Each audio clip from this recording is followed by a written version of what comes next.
Hi, my dear friends. First of all, sorry for the late video, but really, it was really hectic day for me. I'm really sorry, but yes, wish you all the very best for all my dear friends, all my dear family members.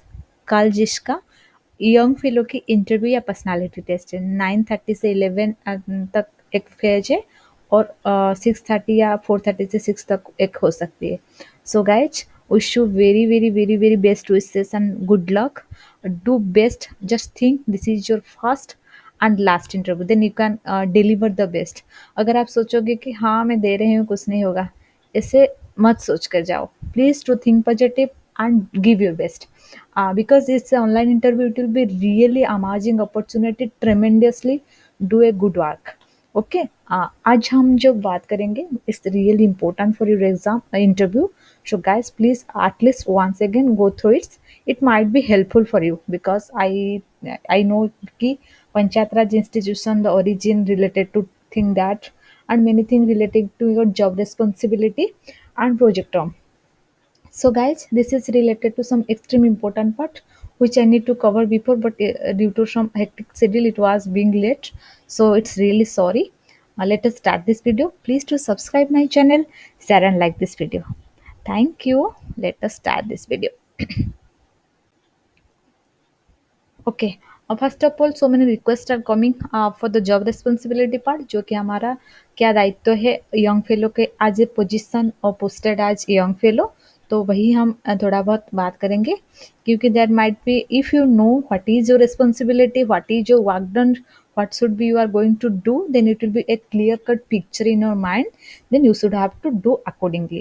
So I think really it's important to know. I have already mentioned this thing in my previous video. This will be in a more detail and extensively I'll discuss to you. Like to conduct training mainly through demonstration and handholding support to the elective जो हमारा है elective representatives and functionaries of gram panchayats, rural communities and other stakeholders under the allotted cluster in overall institutional strengthening of the GPs, improving governance and participatory planning through application of the participatory tools and techniques. जो which is more important in that part, you should have to conduct a training. किसके लिए? Elective representative, जैसे कि local bodies का जो सरपंच हो, नायब सरपंच हो, नॉमिनी हो, उन सारे लोगों के लिए आपको एक ट्रेनिंग करना है. किस चीज़ के लिए ट्रेनिंग होना चाहिए कि रूरल कम्युनिटीज़ में जो काम हो रहे, पंचायत राज तो दो टाइप्स के होते हैं, जैसे कि यूएलबी अर्बन लेवल का बॉडी जो होते हैं एंड रूरल लेवल बॉडीज को होते हैं. लेकिन हमारा part is only only and only focused on the rural part. We are not doing anything else with urban part. हमारा पोस्टिंग भी रूरल में हो रही है, हमारा काम भी रूरल डेवलपमेंट के लिए है. तो सारी चीज़ is based around and circle around the rural areas.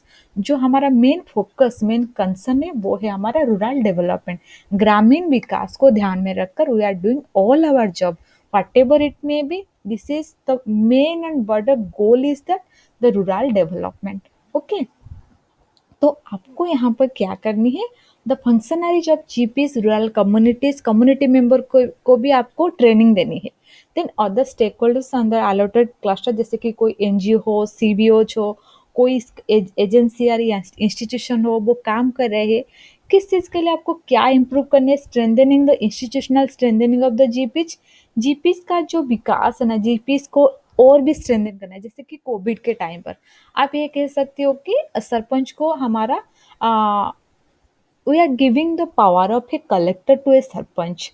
Okay. Collector की जो पावर थी वो सरपंच को दिया गया. इसका मतलब नहीं कि एक सरपंच कलेक्टर हो गया, वो नहीं. They are like more participatory, more strengthening their responsibility, they are acting as more active and very participatory. वो चीज़ हो गया है. ठीक है. जो कि अगर कोई ऐसा सिचुएशन आ जाए, जैसे कि लॉकडाउन कोई एरिया में होना है, शटडाउन किस एरिया में करनी है, किस एरिया को हम एक नो जोन में बदल देना है, वो चीज that vested only on the sarpanch. So they are the responsibility more they are taking more in a greater power.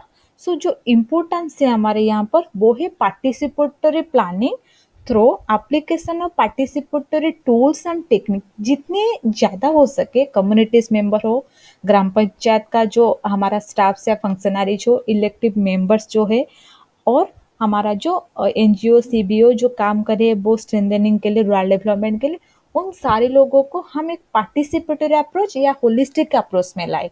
वो जो ट्रेनिंग कंडक्ट करनी है वो हमको एक ओरिएंटेशन ट्रेनिंग मिल जाएगी एनआईआरडीपीएस से, लेकिन हमारा काम है क्या, वो डिलीवर करना है। ठीक है, एक चीज कंफर्म हो गया, गुड गवर्नेंस के लिए इंप्रूविंग पार्टिसिपेशन चाहिए, तो पार्टिसिपेटरी प्लानिंग के लिए हमको ट्रेनिंग देना है। किसको देना है, क्यों देना है, वो चीज़ है एक बात। दूसरी बात क्या है, to provide handholding support to the GPs under the allotted cluster in planning and execution of IEC plans to enhance participation of people in preparation, implementation and monitoring of GPDP, जो कि gram panchayat development program in close collaboration with identified NGOs, SSG, CBOs. NGOs क्या है, non government organization, SSG self help group, CBOs community based organization, और line department functionaries and communities. जितने भी department है, जितने भी एजेंसी है, ऑर्गेनाइजेशन है, इंस्टीट्यूशन है, those who are being alerted and collaborated with gram panchayat development programme, जैसे कि रोड कंस्ट्रक्शन की बात कहो, सर्विस डिलीवरी के बात कहो, वोमेन चाइल्ड डेवलपमेंट के बात करो, कोई काउंसलिंग के बात करो, it may be various aspect, जो भी कोई एस्पेक्ट का कहो, then it will be really like a great opportunity for the GPs to strengthen themselves by supporting the NGOs, SGOs, CBOs, जैसे कि they should take the participation, they should prepare, monitor and implement the GPDP in close collaboration with NGOs, SSC and CBO। तो हमको क्या करनी है, आज a young fellow we should have to give hand holding support.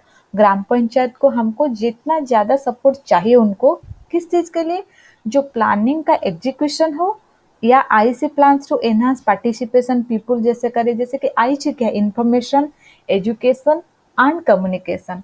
कोई information देना है किसको, किस चीज़ के लिए, किस लोगों को एजुकेट करनी है, या कम्युनिकेशन थ्रू कम्युनिकेशन करनी है हमको, वो चीज should be enhanced in through the participation, how people taking interest on the subject, how people taking interest on the particular project। जैसे कि for an example, if there is an project implemented for the development of anemia, okay, जो कि post pregnancy या pre pregnancy problem issues related to the women health, जैसे कि हमारा haemoglobin का level कम हो जाए, न्यूट्रिशन कम करे, उसका डिजीज रिलेटेड टू थिंग, जैसे कि सारे एग्जाम्पलरी थिंग जो कि हमारा बहुत इम्पोर्टेंट है एक फीमेल या एक प्रेगनेंसी हेल्थ के लिए, वोमेन की टाइम का मैरिज का हो, जैसे कि बाल्य विवाह होता है बहुत सारी जगह में, तो how to do that only also, it is not only one thing, you should have to work in the very very very grass root level. So आपका काम भी बहुत कन्फाइंड नहीं है, योर काम is also in a flexible work.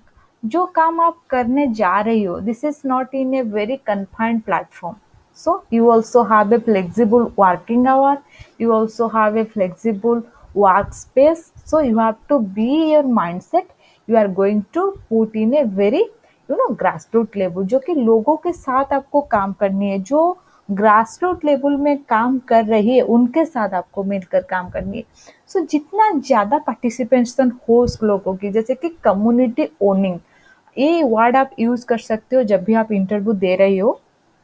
जैसे कि the most important thing is that if some question is arising to you, that if you are going to answer, how do you or why you need a community participation, the participation of people, because the successful, the efficacy of the any project which is going to be aims at in a larger term for the development of rural areas, it should be the community ownership. Without the community know, understand, feel and realize the importance and need of the particular project which we are going to be implemented very soon, this should not be in a very grand success. Yes, we can do it in a successful line, in it can, the graph can be increase, but the real quality, the real success is depend on the participation and activeness of the community people itself। So जिसके लिए वो programme हो रही है,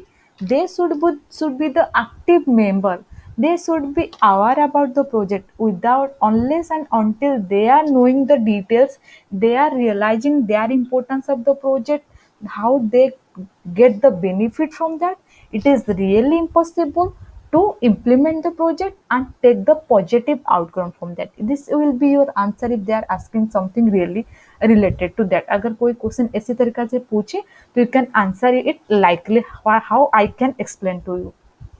okay, then उसके बाद हमारा क्या है, to provide hand holding support to the GPs under the cluster in organizing effective gram sabha. जो ग्राम सभा की बात है, इट इज रियली बहुत बड़ा टर्म है, it is a very technical tool, it is the अमोघ अस्त्र हम कह सकते हैं, जैसे कि बहुत बड़ी पावर है ग्राम सभा for collection of primary and secondary data, including GIS-based data, situation analysis, and preparation of development status report by each of the GPs under the cluster.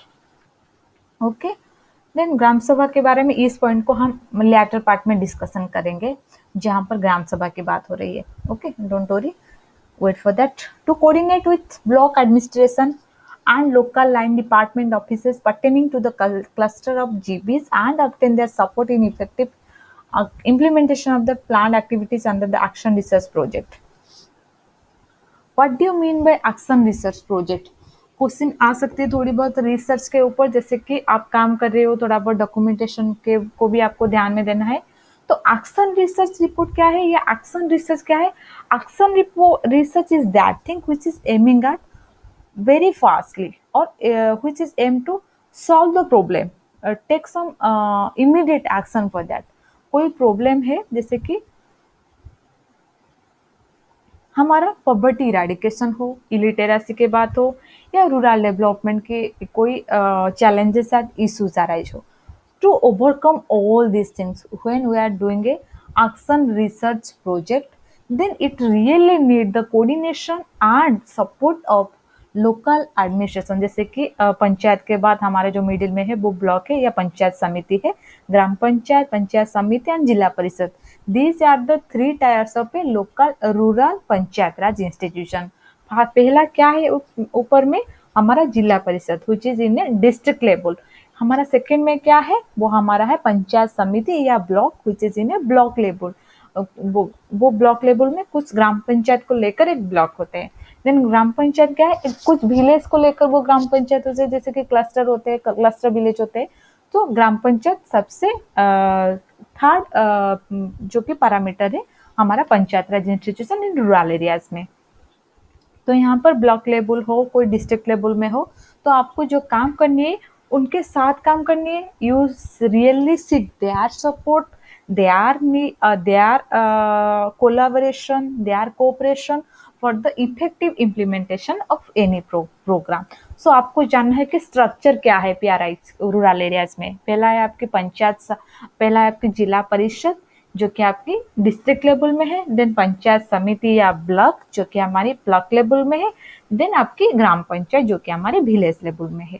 Okay, हो गया ये three tier gram panchayat, sorry three tier panchayat raj institution in rural areas.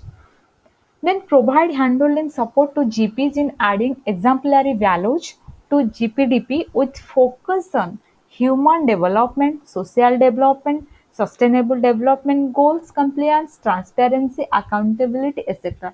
GPDP का केवल मतलब ये नहीं, जैसे कि हम कोई प्लेन एरिया में काम कर रहे हैं and someone else are working in the tribal belt, जैसे कि मणिपुर, मिजोरम या आपकी मध्य प्रदेश का हो, गुजरात, उड़ीसा या some of the state related to Jharkhand, Chhattisgarh, वो सारे स्टेट में, Rajasthan. So you have to be keep in your mind the demography divided is different, जैसे कि रूरल एंड ट्राइबल बेल्ट में हम काम कर रहे हो. सो ट्राइबल बेल्ट में अप्रोच क्या होगा, दिस इज रियली डिफरेंट. जैसे कि सस्टेनेबल डेवलपमेंट गोल के बात हम करें, सस्टेनेबल डेवलपमेंट के बारे में मैंने पिछले वीडियो में बताई थी आपको, फिर एक बार सिंपल सा एक ब्रीफ डिस्क्रिप्शन दे देती हूँ. Sustainable development that means the use of resources for the current need with reference to the need of the future. हम अभी भी यूज करें वो रिसोर्सेज को, ये भी सोचे कि फ्यूचर जनरेशन वो कैसे यूज कर सकते हैं. सो सस्टेनेबिलिटी यूज और a justification use of the natural resources और नॉन रिन्यूएबल रिसोर्स, जो रिसोर्सेस हमारा रिन्यूएबल नहीं हो सकता है या जिसको और एक बार बनाने में वर्ष बहुत सारे दिन लग जाते हैं या ईयर्स ऑफ ईयर्स लग जाते हैं। जैसे कि सॉइल, एक सेंटीमीटर सॉइल को बनाने के लिए, क्रिएशन होने के लिए इट विल टेक्स 1000 या थाउजेंड्स ईयर। ओके, सो हम जब किस चीज़ को यूज करें, जैसे कि वाटर हो, तो इसका इस्तेमाल ऐसे किया जाए कि हमारे अभी का जो आवश्यकता है, जो नीड है, वो फुलफिल कर दिया जाए। उसके बाद we should have to think about our generation, future generation. Okay, then transparency, accountability should be there. Provide hand-holding support to Gram Panchayat in application of Panchayat Enterprise Suites including Plan Plus and Action Sub, जो कि हमारा to software से, जैसे कि plan plus and action सब, जिसमें data feed हो रही है और उसका मॉनिटरिंग एंड इवैल्यूएशन हो रही है। तो वो एप्लीकेशन को आपको, इसीलिए उन्होंने पूछी थी कि हमारा थोड़ा बहुत एक basics knowledge on the computer application, जैसे कि MS word, excel, internet, power point, वो होने चाहिए। क्योंकि अभी तो डिजिटलाइजेशन के वर्ल्ड में सारी चीज is going to be digitalize and computerized. So action soft and plan plus are the two application for the handholding support to the panchayat enterprises. Okay, then provide handholding support to the GPs in preparation, implementation and monitoring of GP development plan, budget for the current year, and onwards in consultation with Bekan Panchayat leaders, identified NGOs, SSC, CBO and the department. But this is already mentioned. I don't want to do more thing in that. Budget plan होने चाहिए, वो सारी चीज़ current year के लिए क्या क्या होने चाहिए। तो आपको यहाँ पर वो उस चीज़ को भी सपोर्ट करनी है, जैसे कि बजट प्लान कैसे हो, जो डेवलपमेंट प्रोग्राम के लिए मॉनिटरिंग करने के लिए, उसका इम्प्लीमेंटेशन करने के लिए आप ग्राम पंचायत के लोगों से, NGO, पंचायत लीडर, CBO, उनके साथ, लाइन डिपार्टमेंट के साथ आप एक काम कर रहे हो। तो the budget should be in a very transparent and accountable way. You should have to put your effort on that. Then, to travel extensively in geographically separated remote GPs under the cluster and monitor progress of the project related to activities to ensure sustained progress, quality of outputs and outcomes. This is also really important for that. Then prepare, submit progress report, program coordinator and other concern पर required, जो भी आपकी progress report हो या programme coordinator को आपको वो submit करनी है। देन उसके बाद आपकी इम्पोर्टेंट क्या है, आपके प्रोजेक्ट टर्म, ये हो गया आपके बहुत छोटे बड़े जो वर्क रिस्पॉन्सिबिलिटी है, उसको छोड़कर जब भी बाय टाइम टू टाइम आपकी प्रोग्राम कोऑर्डिनेटर या स्टेट कोऑर्डिनेटर कहे या कोई जैसा NIRDPR का कोई रूल्स या सॉरी कोई उसका टास्क हो, एक्टिविटी जो, you should have to also involve in that process. Project term कितने साल के लिए, बहुत सारे क्वेश्चन आ रही थी इसलिए मैंने बनाई। टेनवर्क पहला तो will be for 1 year, then it will be extended up to 3 years. It is not it may not be, it will be definitely extended for last 3 years. So लगभग अभी तक ये प्रोजेक्ट 4 साल के लिए है, तो अभी आप 4 साल के लिए यहाँ पर एंगेज हो सकती हो। On satisfactory performance subject to continuation of the project and discretion authority, it will be really definitely continue because UNDP का जो प्रोजेक्ट चले वो सालों से चल रहे हैं। बहुत सारे most of my friends are engaged in UNDP, though I quit, but most of my friends are engaged till now in the district coordinator, block coordinator, they are posted. So they are engaged in 4-5 years, some of are more than 5 years, 6 years. So don't worry about the project. I hope it will be large extent for more years also. But initially it will be in 4 years, I think. It will be depend on the satisfactory performance. Yes, you will give the best. If then you will may continue, because जो ग्राम panchayat level का project हो रही है वो वहाँ पर staffs नहीं होते, जैसे कि प्रोजेक्ट किस प्रोजेक्ट के लिए किस स्टाफ को वो एम्प्लॉयमेंट करे। इसीलिए जो हमारा एजेंसी हो, जैसे कि UNDP हो, यूनाइटेड नेशन डेवलपमेंट ऑर्गेनाइजेशन हो, NIRDPR हो, पंचायत राज डिपार्टमेंट हो या रूरल डेवलपमेंट डिपार्टमेंट, वो चीज़ वो सारी एक्स्ट्रा जो हमारा एक्सटर्नल एजेंसी को, कंसल्टेंसी को देते हैं, वो चीज़ करते हैं। ये तो हमारे NIRDPR का डायरेक्ट अपॉइंटमेंट है जो कि ये कंट्रैक्चुअल है, लेकिन अगर आप अच्छे काम कर रहे हो तो आपको अच्छे इंसेंटिव भी मिल जाए, जैसे कि यूएनडीपी में पहला सैलरी था लोगों की, जो ब्लॉक कोऑर्डिनेटर थी वो थी 15,000 टू 18,000 समथिंग, 15,600 टू 18,000। लेकिन डिस्ट्रिक्ट कोऑर्डिनेटर की 22,000 थी तभी 2018 में, लेकिन 2019-20 में का रिवाइजन रिवीजन हो गया। 2019-20 में हमारा जो ब्लॉक कोऑर्डिनेटर थे उनको 22,000 समथिंग हो गई है, एंड जो स्टेट को डिस्ट्रिक्ट कोऑर्डिनेटर उनका लगभग 30,000 हो गए। तो उसका भी रिवाइजन होते हैं ईयर टू ईयर या 2 इयर्स में one bar.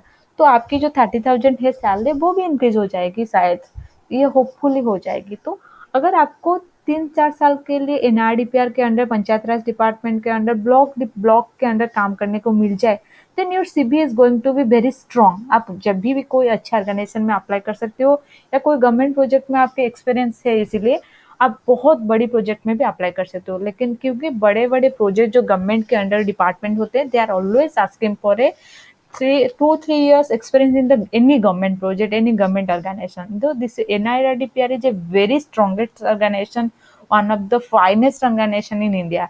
So you are just going to be working with the finest expert. So don't worry, have faith. This work definitely help you in your work. Don't be demoralized with the concept of contractual, because sir हर कोई अभी जो appointment हो रहे हैं, even if in government teachers also they are being contractual. Okay, even in banks also they are being contractual for 1 to 3 years. So don't worry about the contractual term. Focus on your study, focus on your task. You definitely will get the result once upon in your life. Okay, so ये हो गया आपकी project term. I think it will be cleared as per now. No one can ask question in this regard, I hope. Okay, trainer. हमारा जो important part है, जो कि questions part है, वो क्या है? Community development project 1952 on the panchayat, जिसका ओरिजिन, development and evaluation of CDP 1952, which is really important for our exam, our work place. जब भी हम नहीं जानेंगे, हमको पता नहीं है कि कम्युनिटी डेवलपमेंट प्रोजेक्ट है क्या, किसका, पंचायत राज का ओरिजिन कैसे हुई थी। अगर कोई क्वेश्चन ऐसे आ रही है, आपको कुछ चीज पता है, वहां पर ऐड करना जरूरी है। You can also add this things यार। Okay, then community development project 1952 का जो है, एंड इन जब भी हमारा पंचायत राज पहले नहीं हुई थी, ठीक है, जो कि पंचायत राज जो टर्म है वो पहले से नहीं थी। पहले क्या थी? पंचायत राज इंस्टीट्यूशन से पहले हमारा था कम्युनिटी डेवलपमेंट प्रोजेक्ट या सीडीपी, जो कि हमारा इम्प्लीमेंट हुई थी 1952 में। उसके बाद हमारा पंचायत आ गया है। इन community development project 1952 and the panchayat community development project were inaugurated in 1952 and were modeled at the earlier experiment Shantiniketan Baroda. Okay, then हमारा Balwant Rai Mehta Committee, which is really important for a theoretical approach to a PRI. In 1957, a historic breakthrough in establishing Panchayat Raj was effected through the report of the Balwant Rai Mehta Committee, which recommended public participation in community works should be organized through statutory representative bodies. हमारा जो Balwant Rai Mehta committee हुई थी 1957 में, for a report, उनका report जो base था, it will really helpful for the establishment of a panchayat raj institution in public participation in community works.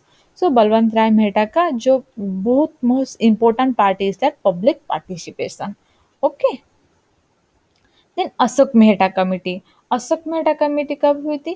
जब ये बात ईयरली 70s में हुई थी। However the panchayat had gun from A phase two yearly ascendancy to one of the decline and stagnation.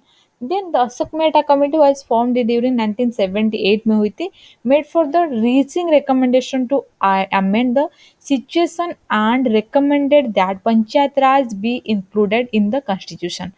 So Ashok Mehta committee ने कहा कि panchayat raj should be added in the constitution of India. हमारा जो भारत की संविधान है उसमें हमारा पंचायत राज जो विभाग है वो ऐड होने चाहिए, because it is really important for the community development program, public participation in the development program process etcetera.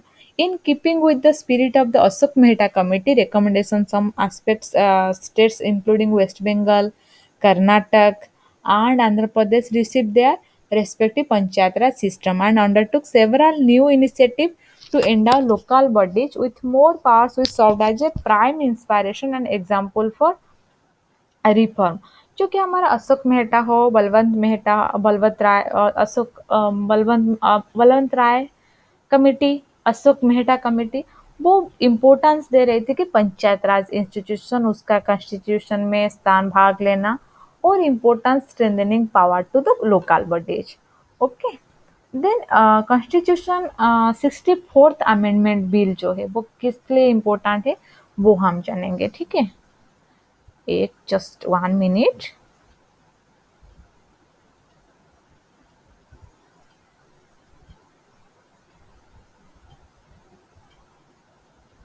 Okay, Prime Minister Rajiv Gandhi in 1984 to 89 जब टाइम में was driven by vision to provide the people with a representative administration जो कि हमारा है representative administration as he emphasized in his address to the nation in January 1985 also included in the revise 20 point program of 1986 जो कि हमारा amendment 64 amendment क्यों important है कब हुई थी वो प्राइम मिनिस्टर राजीव गांधी का रोल क्या थी this is really important please go through the PPT I have made then what is really important for us in 1989, Prime Minister Rajiv Gandhi himself introduced the Constitution 64 Amendment Bill saying, our bill will ensure that Panchayat Raj has a democratic character similaristic, similar to the Lok Sabha and the State Assembly and the constitutional protection for the functioning of representative institution of the people.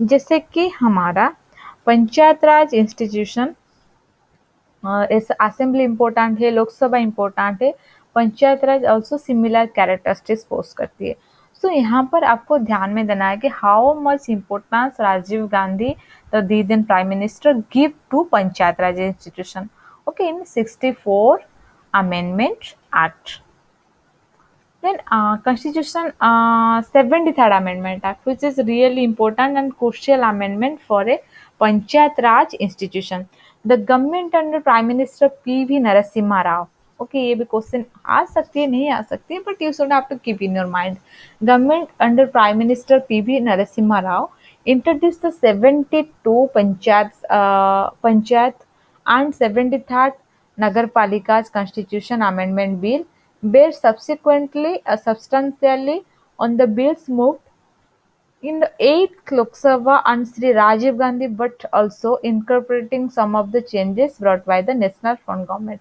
इस समय हमारा 73rd amendment को mini constitution जो कि 42 को कहते हैं इस तरह के 73rd amendment is calling for the पीआरआईज amendment also उसको कहते हैं जिसकी बहुत सारी इंपॉर्टेंट अमेंडमेंट हुई थी लोकल गवर्नमेंट के लिए सो 73rd अमेंडमेंट 1992 अप्रैल 24 में हुई थी 1993 of the constitution 74th amendment हुई थी जिसका जून 1993 में एडेड हुआ था added to be new parts of the constitution जो कि पार्ट IX जो कि 9 है panchayat and the part IXA it's called the municipalities okay panchayat in the rural levels and municipality in the urban level जो कि हुई थी 73rd अमेंडमेंट एक्ट 1992 अप्रैल 24 में जो कि हमारा part IX the panchayat okay याद में आ गए इतने से ही याद रख लो then local governance in tribal area जो कि हम ग्राम सभा की बात करें ट्राइबल एरिया में ग्राम सभा होते हैं लोकल एरियाज में भी ग्राम सभा होती है article 244 of the constitution envisages three categories of tribal areas namely areas notified as civil tribes civil areas specified state fifth schedule जो कि areas listed as tribal areas in the sixth schedule in year then areas not covered in the above two category जो कि इन category में से नहीं है तो tribal areas को 3 भाग में वो विभक्त कर देते हैं जैसे कि सिविल एरिया ट्राइबल एरिया उस इस दोनों में जो नहीं है उस एरिया को सिंपल सा then fifth civil areas and PESA क्या है जैसे कि the fifth schedule of the constitution article जैसे कि हमारा 2244 select relates to administration and control of the civil areas and civil tribes other than those in northeast states. The panchayat extension to the civil areas act जैसे कि पेशा हम कहते हैं panchayat extension to the civil areas was enacted in 1996. पेशा में भी आपको कोई शायद क्वेश्चन आ सकते हैं जो भी ट्राइबल एरियाज में बिलोंग्स कर रही हो या जिसका ब्लॉक ट्राइबल एरियाज में हो सकती है जिस जिस स्टेट के लिए जिस स्टेट या जिस डिस्ट्रिक्ट के लिए आप अप्लाई कर रहे हो शायद ट्राइबल एरियाज हो वो पेशा के ऊपर आप थोड़ा बहुत please do have some ideas on PESAs okay then 1996 में हुआ था which extended part IX of the constitution to the civil B areas okay which has some basics right जैसे कि collection of minor force by the tribals and their basic right forest right act it will be really important for the tribal belt area northeast state okay then participation at village level gram sabha and ward सभा जैसे कि हमारा ग्राम सभा करे village सभा करे या ward सभा करे ये article 243 A which gives constitutional recognition to the gram sabha as a body consisting of persons registered in the electoral rolls relating to a village comprised within the area of the panchayat at the village level अगर हम कहें why do in need a gram sabha where it is in तो ये है हमारी 243 a constitution of India की recognition the gram सभा को जो रिकॉग्निशन दिया कि आइडेंटिफिकेशन दिया कि ये एक लोकल बॉडी है ठीक है किस लोगों को लेकर है मेंबर्स कौन है इन पर जो कि person registered in the electoral 18 साल से या 18 साल से जो अधिक हो वो लोग हैं roles relating to a village comprise within the areas वो गांव में या विलेज में या एरिया में जो 18 साल से ज्यादा हो या जो वोटिंग राइट जिसके पास हो वो होते हैं इस ग्राम सभा की मेंबर्स तो हो गए ना सारे माइनर्स को छोड़ दे तो वो अलग जो भी सिटीजन्स ऑफ इंडिया है वो citizen members of the gram सभा है ग्राम सभा किस लिए जरूरत है हमारे लिए why do we need a gram sabha because you know ग्राम सभा empowers ग्राम सभा strengthen the participation and how they should address their problem how they should represent themselves so it's really depends on the effect of gram sabha and the effect of the proposal और any project तो कोई भी project implementation करने से पहले एक बार दो बार जितने बार जरूरत है उतने बार ग्राम सभा कीजिए it really depends on the number of population their interest and their involvement so it depends gram sabha कितने बार होगी सो ग्राम सभा के ऊपर शायद एक दो क्वेश्चन आ सकते हैं किसी को so be alert about the gram sabha term then panchayat and the civil society जो एनजीओ है उसका funding related to rural development gram panchayat development program है तो वो बहुत सारी जो नॉलेज है जैसे कि लोकल में कौन से एनजीओ आपके काम कर रहे हैं एक बार वो चीज देख लो okay and any questions from your side अगर है please put it in the chat box I will definitely try to answer just a minute I am giving you the most important information about your interview ki that when you are asking for net issue you are asking for the language please focus on the two languages hindi english which is a dominated language yes there are some local language जैसे कि हम केरला की बात करें तमिल की बात करें आंध्र प्रदेश की बात करें उड़ीसा की बात करें कोई भी बहुत सारे स्टेट में अलग अलग सा लैंग्वेजेस है अगर वो लोकल लैंग्वेजेस में करेंगी interview या personality test it will be seems very difficult for them also yeah so don't ask regarding the language problem if the panel have one person in Telugu other two-person cannot understand Telugu so the interview cannot be in Telugu language na I'm for giving for example if the some person is from uh, Tamil Nadu. They speak, one person can speak Tamil, understand Tamil, but another two panel will cannot be understand na. So the interview should be in a transparent format, should be universal format. It cannot be in a particular one for you and one for another one. So it will be in either Hindi or English. I think most probably English will be the preferable language in for the interview. So be alert for that. Yes, I know some of you have some problem in the English language, but try to be comfortable with that. What you know, they are not judging how you present your answer in a very commendable word, जो कि English में ज़्यादा commendable word use कर रहे हो, कोई weightage वाला word use कर रहे हो, वो चीज़ को वो ध्यान नहीं देंगे. what they will matter for that them, this is the only thing, what ideas do you have, जो कि आपके दिमाग में क्या आइडिया है, क्या आप खुद को रिप्रेजेंट करना चाहते हो, this is really important. yes, language can is a barrier for our communication, but don't make it be comfortable with either Hindi or English, whatever you want to do. But if they are starting the interview in English, they definitely start the interview in English, I think. Please have get some permission from the panel कि sir I am very much comfortable in Hindi, मैं हिंदी में बहुत comfortable हूँ, can I do the interview in Hindi, मैं हिंदी में interview कर सकते हैं क्या. अगर वो कहे तो हाँ ठीक है, आप हिंदी में इंटरव्यू करेंगे, then you will be comfortable to them. This is my suggestion. If they are asking a question in English and you are answering it in Hindi, it will be seems very difficult also, and it's not very organizational. So be professional, be organizational, have faith in yourself. Just put your ideas in the bestest way you can. This is they are there to just judge your personality, to test your personality. They are not testing your knowledge. How do you handle a situation? कौन से situation का आप कैसे handle कर रहे हो. Okay. So please give important to this part, not your language. So really it will be, I think it will be going to help you whatever I did for you.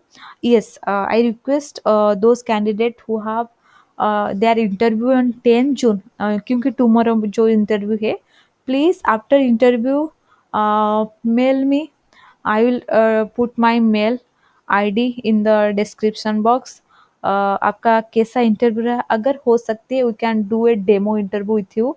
आपके साथ मैं Google Meet पर demo interview कर सकती हूँ, वो link मैं आपको भेज दूंगी.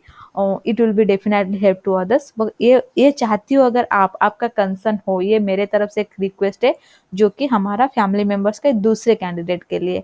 ठीक है, अगर आप चाहते हो कि हमारा जो अलग अलग जो कैंडिडेट है जिसका इंटरव्यू 11 से दूसरे डेट में है, आप हेल्प करनी चाहती हो, तो प्लीज़ मुझे, मैं मेल आईडी डिस्क्रिप्शन बॉक्स में दे दूंगी. वो मेल में आप मुझे मेल कर देना सारी डिटेल्स, जैसे कि क्वेश्चन क्या थी. अगर आप चाहते हो एक लाइव डेमो हो, डेमो इंटरव्यू, या आपकी क्वेश्चन मेरे साथ डिस्कशन करना चाहते हो लाइवली, मैं गूगल मीट के लिंक भी आपको दे दूंगी अगर मुझे आप मेल कर रहे हो. So guys, I hope you are doing this things for all of our family members. Wish you all the very best. And what you want from me is, mm, one more thing is that please be calm, have patience, and um, faith on yourself. This will be going to real help you. Wish you a very, very, very, very, very, very best wishes. Good luck for your exam. And one more thing, one important part I just forgot to say you. Rajasthan was the first state to implement Panchayati Raj. Okay, on which year? 2nd October 1959, जो कि हमारे गांधी जी का जयंती है, in Nagpur district. Please remind these things. Rajasthan was the first state to implement Panchayati Raj in India on 2nd of October 1959 in Nagpur district. Okay, this is the all about our interview, and all the details and more information about that which I have. So this last sincere request, those who have interview tomorrow, wish you all the very best. मैं भगवान को pray करूँगी कि सारे interview आपके अच्छे हो और सिलेक्शन भी हो जाए. Thank you so much. Have a good night and take care. Thank you.